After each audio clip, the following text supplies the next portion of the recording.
Hello medical aspirant, তোমাদের সবাইকে আজকের টপিকে স্বাগত।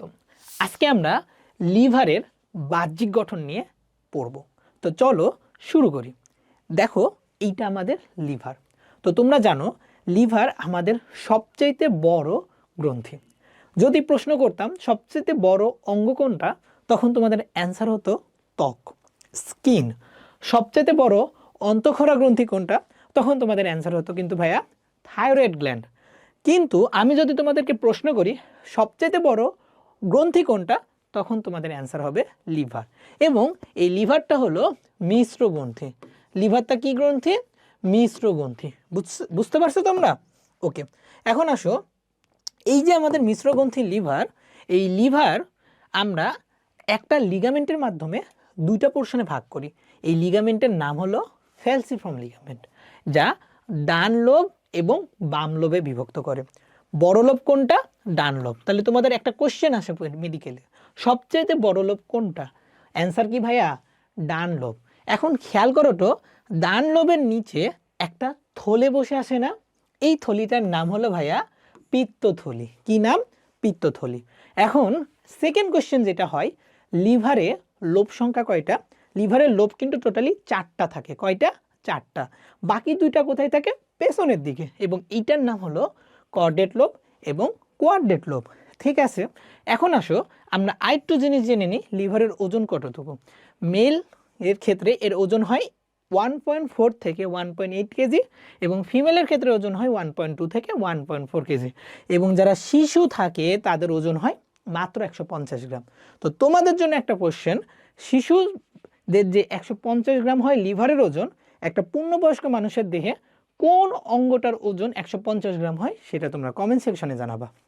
তো নেক্সট টপিকটা হচ্ছে, এই যে আমরা পিত্ত, এইটাকে যদি একটু বড় করে দেখি তাহলে দেখবা এখানে আমাদের লিভারটা আছে। আসলে এটা আমাদের লিভার, এটা আমাদের অগ্নাশয়, এটা আমাদের ডিউডেনাম, এই 3টা অঙ্গ। ওকে, এই যে পিত্ত, এই পিত্ত থলি থেকে যে নালীটা বের হচ্ছে তার নাম হলো ভাইয়া পিত্তনালী। এই পিত্তনালী থেকে কি বের হবে? পিত্তরস।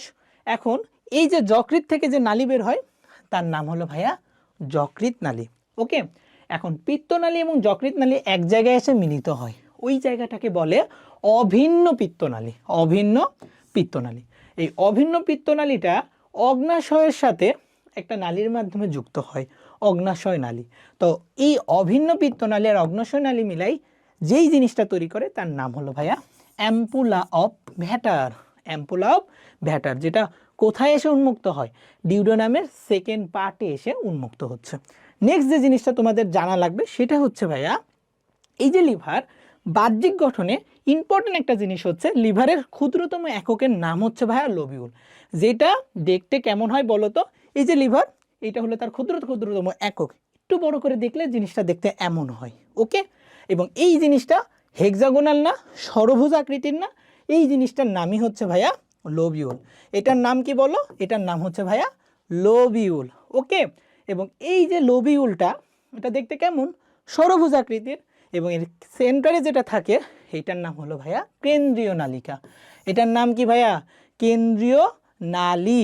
ওকে, এবং দেখো এখান থেকে কতগুলো সেল বাইরের দিকে বের হয়ে আসছে, তাই না? এবং এই সেলগুলোর নাম হলো ভাইয়া হ্যাপাটোসাইট। এই সেলগুলোর নাম কি ভাইয়া? হ্যাপাটোসাইট। এবং হ্যাপাটোসাইটের কাজ কি বলো তো? হ্যাপাটোসাইটের কাজ হলো পিত্তরস তৈরি করা। খুবই ইম্পর্টেন্ট কোয়েশ্চেন ভাইয়া। পিত্তরস তৈরি হয় হ্যাপাটোসাইটে, পিত্তরস জমা থাকে ভাইয়া পিত্তথলিতে, এবং পিত্তরস কাজ করে ভাইয়া ডিউডেনামের সেকেন্ড পার্টে এসে। ওকে, এখন খেয়াল করো তো, আমরা এই যে লোবিউলটা আঁকালাম, লোবিউলে হ্যাপাটোসাইটের মাঝখানে কিছু ফাঁকা জায়গা আছে না? এইটাকে বলে সাইনোসয়েড। এটাকে কি বলে? সাইনোসয়েড। সাইনোসয়েড শব্দের অর্থ কি? ফাঁকা গহ্বর। এবং এই গহ্বরের ভিতরে যে সেলগুলো থাকে এটাকে বলে কুপ্ফার সেল। এটাকে কি বলে? কুপ্ফার সেল। এবং এই কুপ্ফার সেলের কাজ কি জানো? ফ্যাগোসাইটোসিস করা। অর্থাৎ লিভারের ফ্যাগোসাইটোসিস সেলের নাম কি? কুপ্ফার সেল। কোথায় থাকে? হ্যাপাটোসাইটে। হ্যাপাটোসাইট কি? এই যে লোবিউল, লোবিউলে যে স্পেসগুলো থাকে এটাকে বলে আমাদের সাইনোসয়েড। এবং সাইনোসয়েডগুলো যেইখানে এসে মিলিত হচ্ছে সেটার নাম হলো কেন্দ্রীয় নালী। লাস্ট যে জিনিসটা তোমাদের জানতে হবে সেটা হচ্ছে, যেই জিনিসটা লিভারে আসে, যেই শিরাটা লিভারে আসে সেটার নাম হলো হেপাটিক পোর্টাল ভেন। এবং লিভার থেকে যেই শিরাটা হার্টে চলে যায় এটার নাম হলো ভাইয়া হেপাটিক ভেন। তো এইটা ছিল লিভার থেকে আসা যতগুলো বাহ্যিক স্ট্রাকচার এবং যতগুলো কনফিউশন তৈরি করে বাহ্যিক স্ট্রাকচার, সেগুলোর আদ্যপ্রান্ত। তো তোমরা তোমাদের ইম্পর্টেন্ট এবং তোমাদের কনফিউজ তৈরি করে এমন জুওলজি বোটানির যে কোনো টপিক তোমরা কমেন্ট সেকশনে জানাবা। নেক্সট টপিকটা সেই তোমাদের জিনিসগুলোর উপরে ভিত্তি করে হবে। তো ধন্যবাদ সবাইকে। আসসালামু আলাইকুম ওয়া রাহমাতুল্লাহ।